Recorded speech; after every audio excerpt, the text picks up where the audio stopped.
Hey everyone, if there's one thing I've learned from years of wrenching under hoods and getting grease literally up to my elbows, it's what truly makes a machine move. And let me tell you, there is a massive mechanical mystery out there that most drivers completely overlook. Welcome to today's Explicker. We're going to put on our engineering hats and uncover the real secret behind automotive performance. So what actually makes your car fast? If you ask the average American driver, they'll instantly start rattling off engine specs, right? They'll talk about horsepower, massive torque numbers, turbochargers, or that legendary roar of a classic V8. We have this grand obsession with engine power.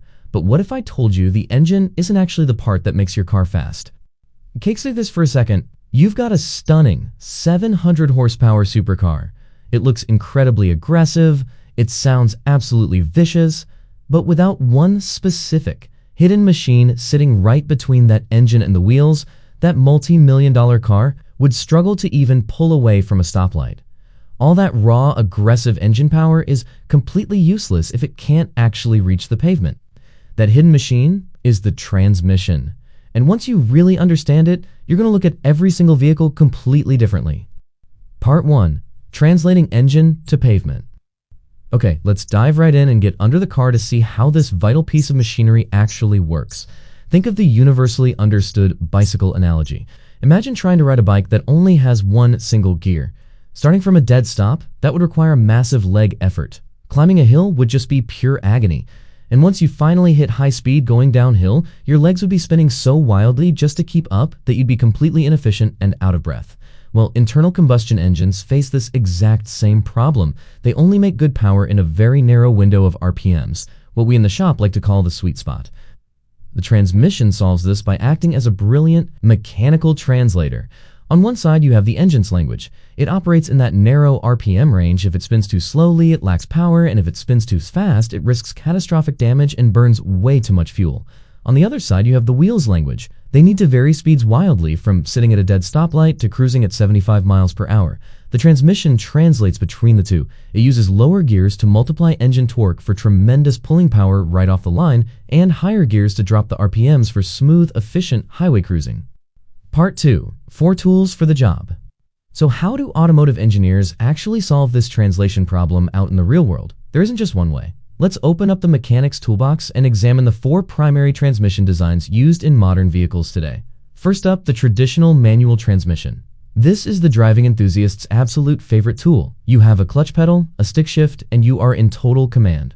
For automotive purists, nothing creates a stronger, more direct mechanical connection between man and machine. You are literally moving the gears yourself. The advantages are distinct, right? Incredible driver involvement, beautiful mechanical simplicity, better control and performance situations, and generally lower repair costs. But there's a realistic trade-off here. While dancing on the pedals is incredible on an empty mountain road, constantly shifting in heavy stop-and-go American commuter traffic is just physically exhausting. For most of us, convenience eventually outweighs engagement. Because convenience usually wins out, we have the traditional automatic transmission. This is the gearbox the vast majority of Americans rely on every single day. Instead of a clutch pedal, it uses a fluid coupling called a torque converter alongside this maze of sophisticated hydraulic systems to change gears for you. And wow, they've evolved incredibly over the last 2 decades. Modern 8, 10, and even 12-speed versions can shift faster and keep the engine in its sweet spot much more efficiently than any human possibly could manually. The pros are absolutely undeniable. Incredibly easy operation, smooth daily driving comfort, and massively improved fuel economy over older automatics. But there is a huge drawback: extreme complexity. We are talking about a massive increase in moving parts, tiny fluid channels, and computer sensors. And more moving parts inevitably leads to much more expensive shop visits when things eventually fail. Next, we have a completely different approach: the continuously variable transmission, or CVT. Instead of using fixed physical gears that click into place, a CVT uses a clever system of variable pulleys and a heavy-duty belt to create an almost infinite number of gear ratios. Automakers absolutely love CVTs because they can constantly adjust to keep the engine in its absolute most efficient operating range at all times, drastically maximizing your fuel economy. Now, what's really interesting about this slide is the unique psychological conflict it creates for drivers. The advantages are stellar fuel efficiency and a perfectly smooth, seamless ride. But to a driving enthusiast, It completely eliminates that physical sensation of acceleration through gear changes. Because there are no distinct shifts, many drivers complain that a CVT feels rubbery or totally disconnected from the actual driving experience. Finally, we have the professional sprinter of the automotive world, the dual clutch transmission, or DCT. This is a gearbox that physically houses two separate clutches. One controls your odd-numbered gears, and the other controls your even-numbered gears. So while you're accelerating hard in third gear, fourth gear is already engaged and waiting on the other clutch. When it's time to shift, it just swaps them instantly.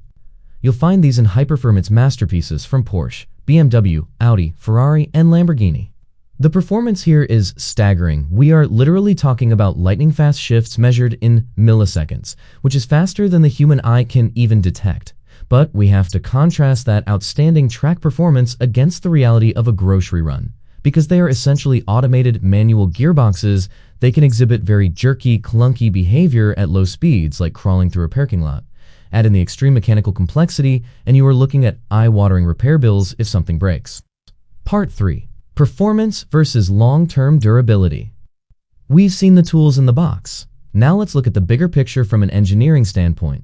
Speaking as an expert from the Hoang channel, here is the crucial point.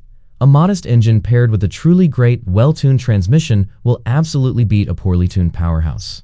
There's this huge misconception that horsepower alone dictates how fast a car feels. This right here is the exact secret weapon why modern, seemingly ordinary family SUVs can easily outrun dedicated sports cars from just a decade ago. It's the transmission efficiently putting that power straight to the pavement. And this brilliantly illustrates the harsh trade-off we face today. Just look at this comparison. Older, simple gearboxes gave us modest performance and efficiency, but they were incredibly durable and relatively cheap to fix. Modern transmissions, however, are packed with electronics, proprietary software, hydraulic controls, and advanced materials. The performance and efficiency they offer are totally off the charts. But, as we often point out on the Hoang channel, this incredible sophistication drastically inflates long-term ownership and repair costs. The days of the simple, cheap mechanical fix are quickly fading away. Part 4. The used car question. This brings us to the most actionable part of our explainer. Here is a core philosophy directly from the Hoang channel that every car buyer needs to memorize. A great engine cannot compensate for a failing transmission. You can have a pristine, roaring V8 under the hood, but if the transmission is slipping, jerking, or dead, that beautiful engine is nothing more than a massive, very expensive paperweight. When you buy a used car, deeply understanding the transmission's reliability is arguably even more critical than understanding the engine specs. So I want to conclude our explainer by leaving you with this challenge. The next time you are standing on a car lot, or the next time your friends start obsessing over horsepower and 0 to 60 times, stop looking at just the engine. Ask this one vital question instead. How good is the transmission?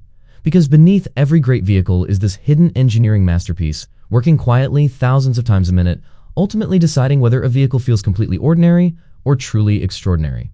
Thanks for joining me to figure out how this all works, and I'll catch you on the next one.